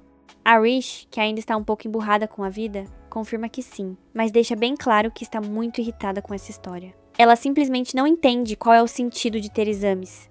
Afinal, são 5 testes no total, e ela sabe que desenha absurdamente bem, sem precisar provar nada para ninguém. Mas o Kiefer, com toda aquela paciência de mestre, explica para ela que os alunos se apresentam para fazer essas provas justamente para testarem os próprios limites e conhecerem a si mesmos.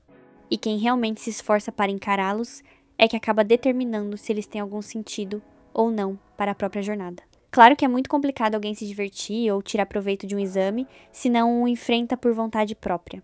Ele conta que os magos de antigamente também se preocupavam bastante com coisas desse tipo. Afinal, a magia é usada para fazer as pessoas felizes, e se os aprendizes estão sofrendo no processo, então não faz o menor sentido continuar.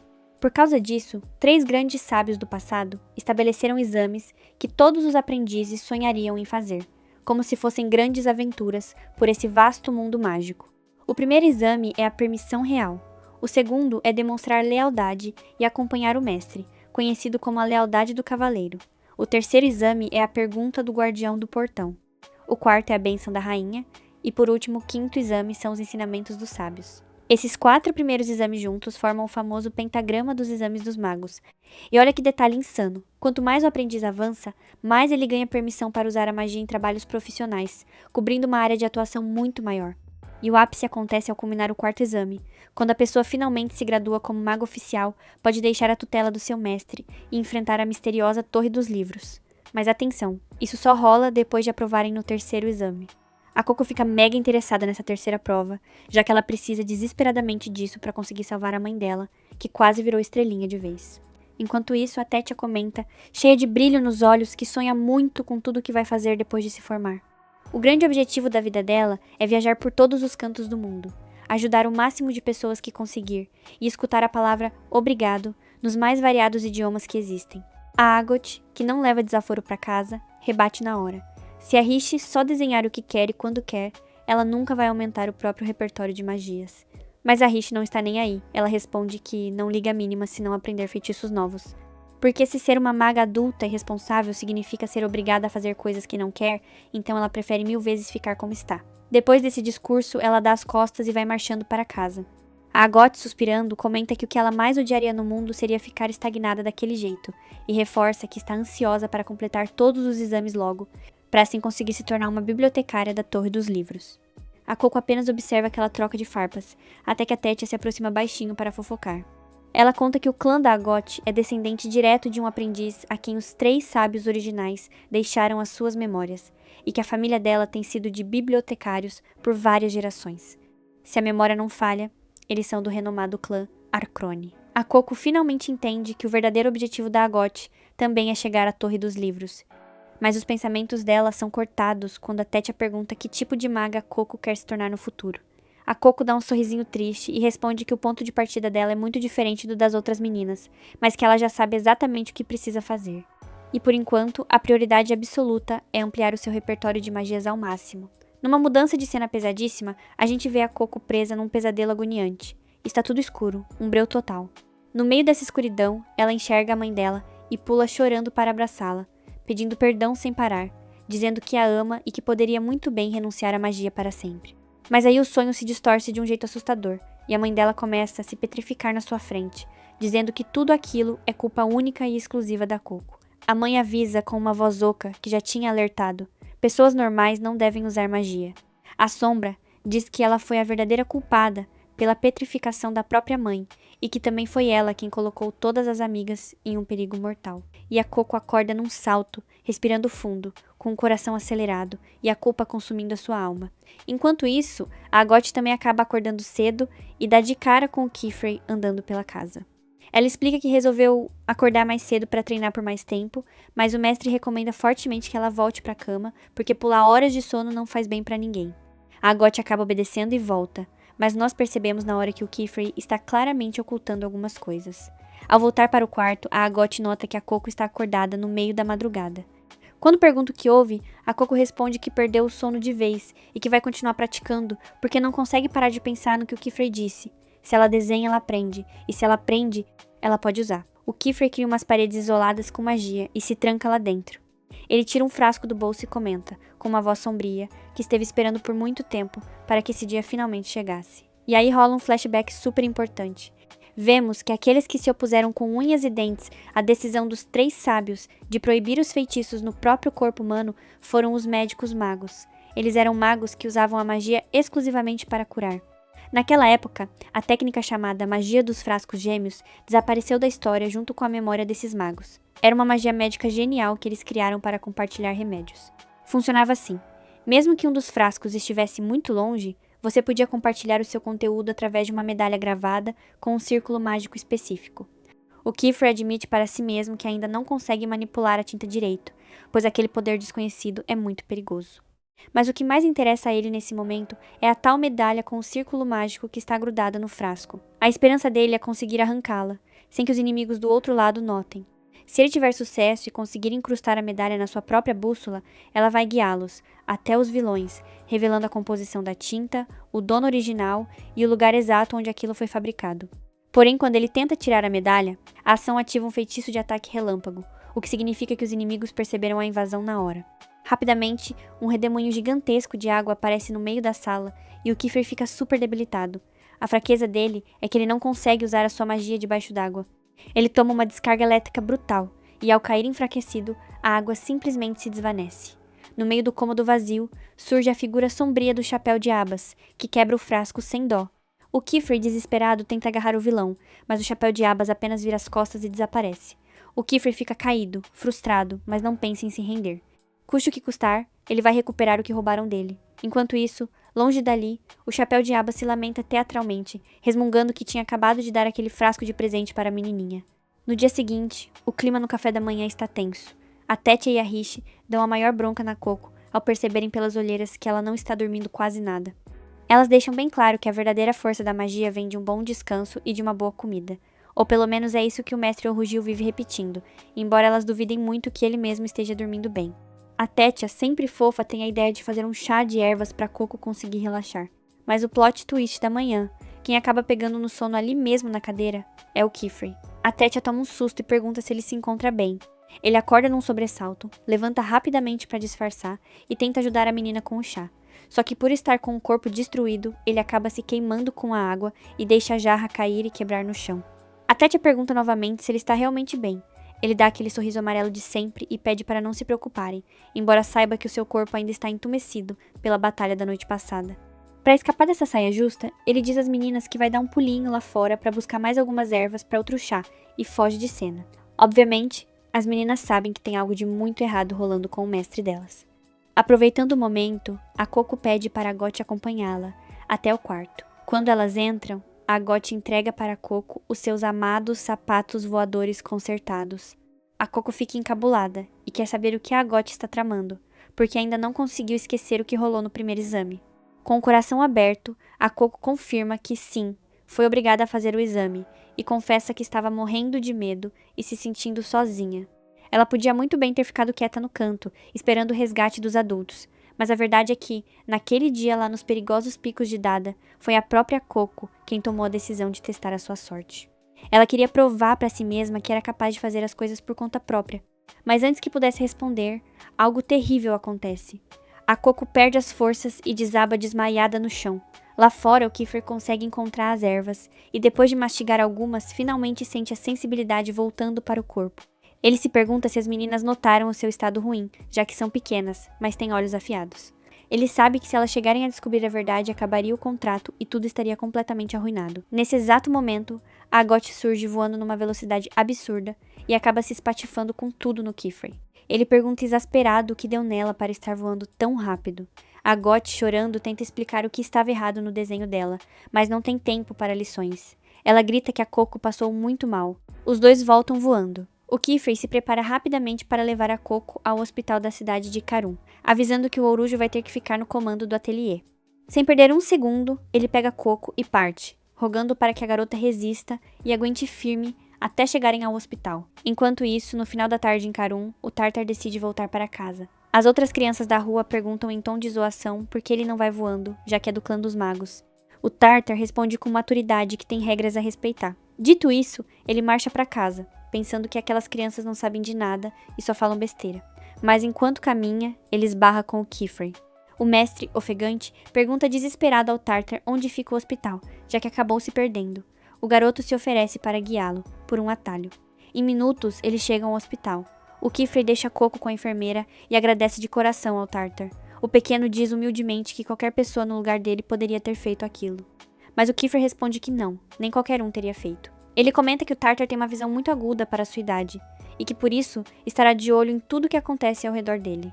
O Tartar arregala os olhos e, criando coragem ao ouvir o mago, diz que tem uma coisa importante que precisa perguntar a ele. Esse foi o final do episódio. Se inscreve no canal e ativa o sininho para não perder nadinha da nossa próxima aventura. Um beijo enorme e até a próxima. Tchau, tchau.